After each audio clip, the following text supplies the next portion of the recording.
Hello, internet. Welcome to the four-post bed, which I've been busy recording and doing stuff, and it is now nearly 2 o'clock, and I still haven't got myself together for the day. Oh dear. Anyway, I've started doing a couple of very, very elderly lady things I thought I'd share with you. Because I'm absolutely not going to fight this old lady thing. I'm looking forward to my dotage. I want to rest. I want to put my feet up. I want to eat cake, and I want to moan without prejudice because I'm old. We let the elderly moan, don't we? My mum moans constantly. I'm always saying to her, God, you're so old. You're such a moany old lady.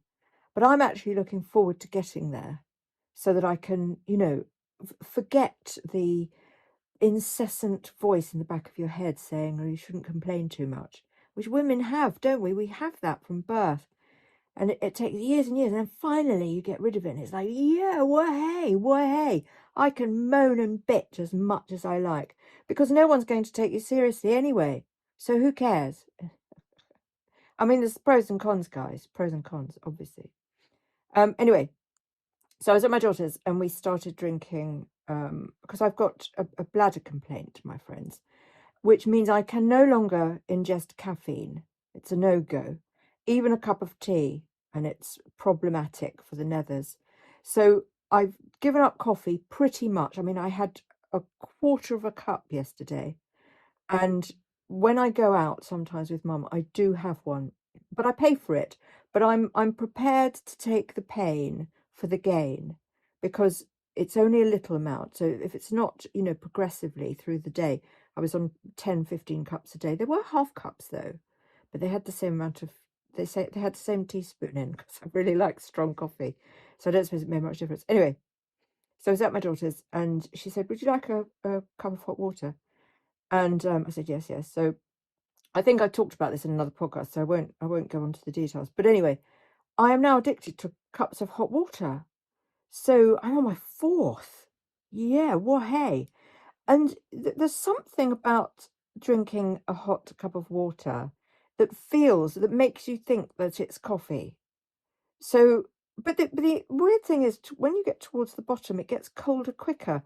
I'm going to Google to find out if coffee stays warmer than plain tea, because my coffee doesn't get cold at the bottom of the cup, but my water does. And maybe it's the speed I'm drinking it or something. I don't know. Perhaps it's a psychological thing.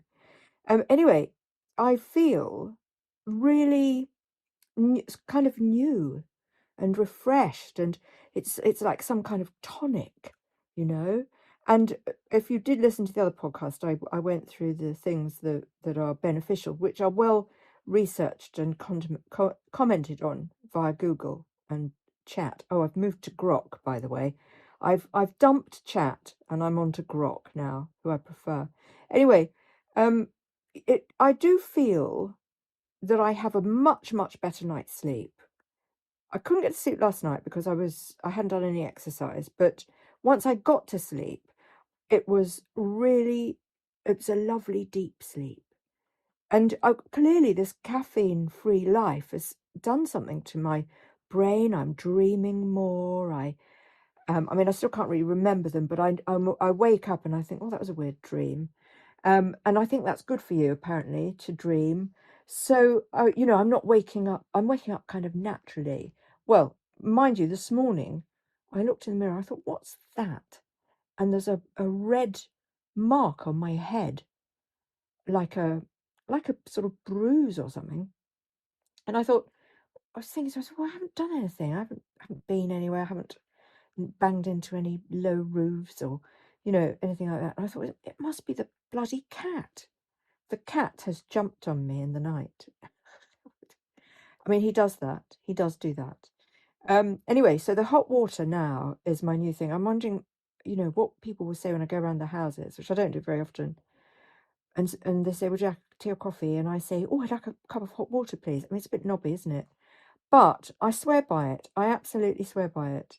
So big tip, I think, for good health, getting those, those 4 pints? Is it 4 pints of, no, it can't be 4 pints. 4 litres. Yeah, 2 pints of liquid in a day. Well, I've had that already with my 4 cups of hot water. So my skin, honestly, it looks amazing. I am using snail mucus though. So I've been doing this treatment, snail mucus and hyaluronic acid, which I do 2 or 3 times a day. And my skin is like a baby's bottom. Honestly, it's so just smooth and fresh and looks lovely. I was a bit scarred up from various things, but you know, the texture's just really nice. And I haven't had that for many, many years. So I thought, well, that, in fact, I don't think I've ever had that. I think I was born with a stressed look. Not as much my brother. My brother was born like an angry, stressed old man.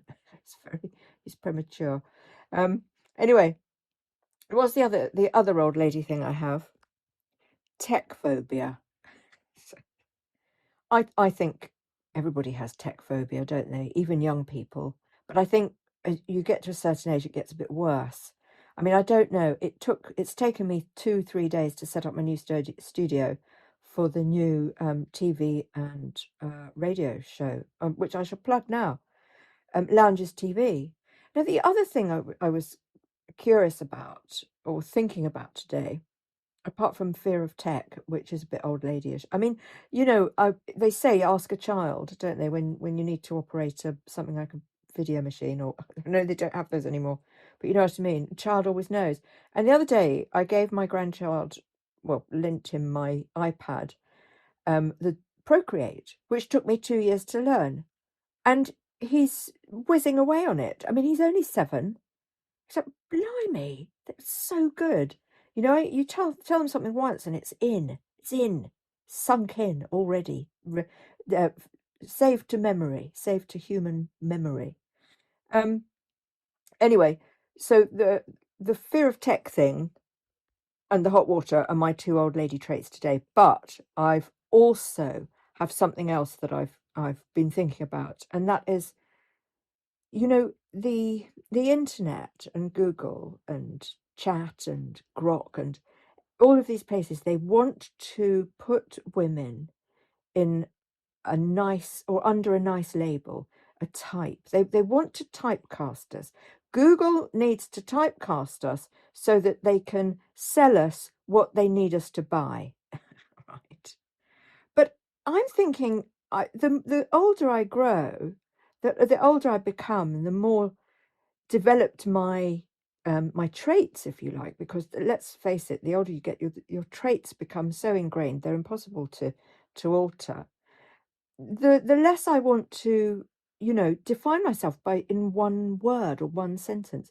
I mean, my subtext or my subtitles always have in brackets or afterwards what is it, author, artist, musician, in no particular order. I do them in that order, just because I suppose there's an internet order of them. Do you know what I mean? So author, there's loads and loads of books I've written online. There's loads of essays I've written online. There's sort of more of that. And musician is really my love, the love of my life. My relationship is my musician, is the musicianship. Do you see what I mean? What are you doing? Oh, yes, not getting enough attention, I would say. So the idea, you know, that you have to have one Instagram for each bit of your life, or one Facebook profile for each. Yes, darling, I'm here. I'm stroking him. I'm stroking his ears. I don't know if he's liking it or not. What's the matter? No, I have to talk to the people. Sorry about that. So yes. Oh, I've got to stroke him. There we go. No jokes, please, about stroking. I don't want to see those in the comments. Thank you. This is Romeo. He's my cat. Right, get that straight. So yes, anyway, where was I? This idea that, you know, to market yourself well in this day and age, it seems to be that the algorithms just want a particular box to fit you in, right? And I'm not prepared to get in that box anymore. I'm just absolutely not. So my new channel on Lounges is is much more about, you know, everything, just everything I do. When I get up in the morning, I don't just write all day. I don't spend a year just writing. You know, I make art every day. I make music every day. I talk rubbish every day. I just, you know, I do all of these things. Now, I was thinking, is this a female thing? Because society's always trying to pigeonhole us, isn't it? Like the kind of mother, daughter, sister, you know, these they're not descriptive, they are descriptive, but only in terms of sort of placement, evidence-based placement. You know, if you're a sister, if some guy or some girl says to a group of friends, oh, this is my sister, then, you know, it structurally, in the great scheme of the universe, everybody knows where to place you. Do you see what I mean? But if you and if you say this is my mother, then everybody knows what they're dealing with, right? So you probably wouldn't say, oh, this is an artist, author, and musician in no particular order, and she's also my mother. You wouldn't say that. So I understand that certain words are they're not really very descriptive, are they? But they're explanatory. Who is this person in relation to you, the person who's talking about you? But other words like this is an artist, or this is Sarnia, she's an artist, or this is iServalan, she's a musician. Yeah, I'm happy with that. I'm really happy with that. And obviously, depending on who you're speaking to, you want to maybe be introduced in different ways. But I would actually prefer if people said, this is Sonia and she's an artist, musician and author in no particular order. I would like that, because then I'm not going to be pigeonholed into this sort of one single thing. And, you know, I mean, words aren't very descriptive when they're on their own, are they? Let's face it. I mean, you know, I'm a bit left wing, probably a lot actually. I'm incredibly anti-Trump, totally anti-Trump. Just wonder where the world is going with this beast of a man, this horrendous, you know, carbuncle on the planet. I mean, he really is just destroying our lives, every one of us. So that's obviously one of my my pet hates. But I don't want this sort of, you know, one ship, one trot. No, what's the word? Single pony line. You know what I mean? One trot pony? No. Oh my God, I've forgotten. It's because I'm watching the news and it's coming up about, you know, the Iranian war. It's just horrific. It's just totally horrible. A one trick pony. That's what I meant. You know, because I don't think women are one trick ponies. I mean, their sisters, mothers, daughters, or often all at the same time. Well, yeah, I mean, all at the same time, probably. And they're, you know, creatively, women, you know, they design their homes, they make clothes for their kids, so they're a dress designer, they make clothes for themselves, they're a dress designer. They're stylists because they, you know, they style themselves and their kids and probably their husband as well, actually. And, you know, they're also an economist because, you know, they've got control of the purse. I hope you've got control of the purse strings anyway. You know, all of these things are massive jobs, aren't they? They were really massive jobs in a house. And the bigger the house, the more massive the job is as well. You know, they're cleaners, they're negotiators, they're diplomats, all of these things that come with managing other people's lives, i.e. children's, and the home life, you know. So I'm really anti this boxing myself today into any one particular thing. Hence, my new TV channel is going to show everything that I do, because basically everything I do is creative. So everything I do is going to go on my new TV show. So you're going to see me tattooing myself. You're going to see me making music. You're going to hear my books when I read them. Oh, and just quickly before I go, I have launched a Mills and Swoon adult version, which is very exciting. We've got a new writer, Rafferty Bloom. He's so saucy, it's unreal.